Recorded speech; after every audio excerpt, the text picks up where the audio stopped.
사무엘하. 사무엘상에 대한 영상에서 우리는 이 책의 세 명의 중심 인물인 사무엘, 사울, 다윗을 만났습니다. 사무엘상의 문학적 구조상 먼저 사무엘이 소개되고 사울 왕의 부상과 몰락이 다윗의 부상에 대비되는 것도 보았습니다. 사무엘하는 이스라엘의 왕이 된 다윗의 삶을 둘로 나눠 먼저 성공과 복을 누리는 시절, 다음은 큰 도덕적 실패와 그로 인한 슬픈 결과를 그립니다.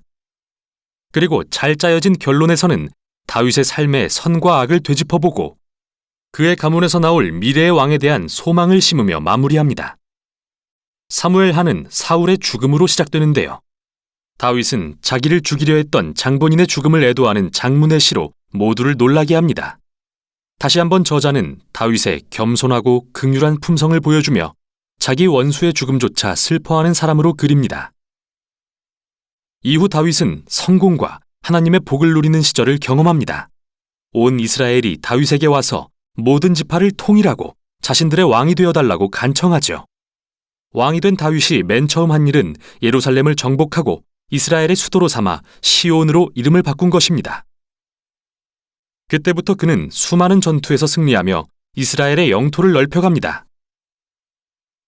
예루살렘을 이스라엘의 정치적 수도로 정한 후 영적인 수도로도 삼고 싶어진 다윗은 언약궤를 예루살렘으로 옮깁니다.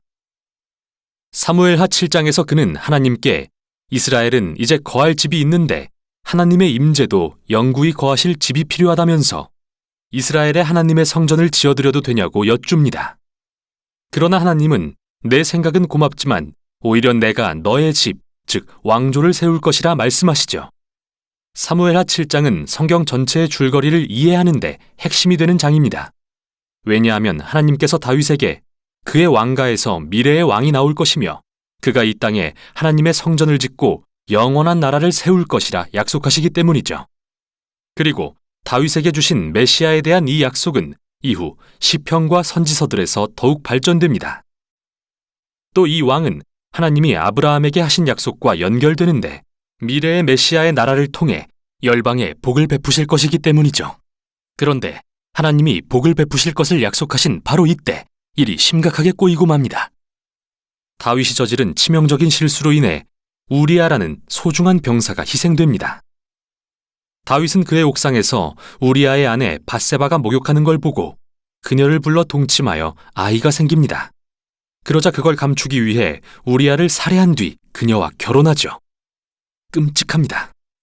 다윗은 나단 선지자가 그 일을 지적하자 즉시 자신의 잘못을 인정합니다. 비탄에 잠겨 회개하고 용서를 구하자 하나님은 그를 용서해 주십니다. 그러나 하나님은 다윗의 선택의 결과는 지우지 않으십니다. 이러한 끔찍한 선택의 결과 다윗의 지방과 그의 왕국은 결단나고 말죠. 이 비극적인 이야기는 사울의 몰락과 많이 닮아 있습니다. 다윗의 아들들은 더 비극적인 방식으로 그의 실수를 되풀이합니다. 암논은 자기 여동생 다말을 성폭행하고 다말의 오빠인 압살롬은 모든 사실을 알고 암논을 살해합니다. 그 후 압살롬은 비밀리에 아버지 다윗을 권좌에서 몰아낼 계획을 세워 대대적인 반란을 일으킵니다. 그래서 다윗은 두 번째로 도망자의 신세가 되어 광야에 숨지만 이전과 달리 결백하지 않습니다. 결국 반란은 다윗의 아들이 살해됨으로 끝나고 다윗의 마음은 찢어집니다. 이렇게 그는 또다시 자신을 죽이려던 자의 죽음을 애도합니다. 다윗은 말년에 왕좌를 되찾지만 비탄에 잠기고 자기 죄의 슬픈 결과로 인해 상처 입은 모습입니다. 이제 책은 잘 정리된 결어로 끝을 맺습니다. 이야기들이 연대수는 아니지만 문학적으로 정말 훌륭한 대칭 구조를 이루는데요.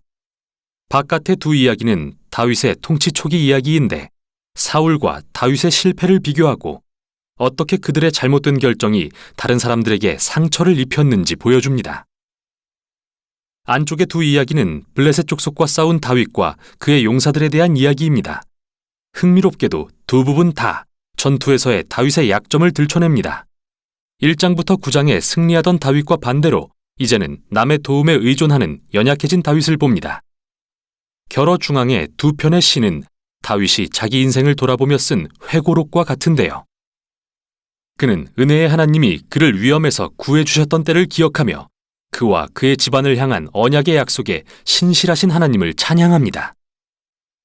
두 시는 모두 영원한 왕국을 세우실 미래의 왕에 대한 하나님의 약속을 소망하며 마무리되는데, 이 시들은 하나님의 약속과 서두에 나온 한나의 시와도 연결됩니다. 이렇게 핵심 문구들이 처음, 중간, 그리고 끝에 배치되어 사무엘 상하의 주제를 아우르죠. 사울과 다윗의 악에도 불구하고 하나님은 당신의 구속 사역을 계속 이루어 가십니다.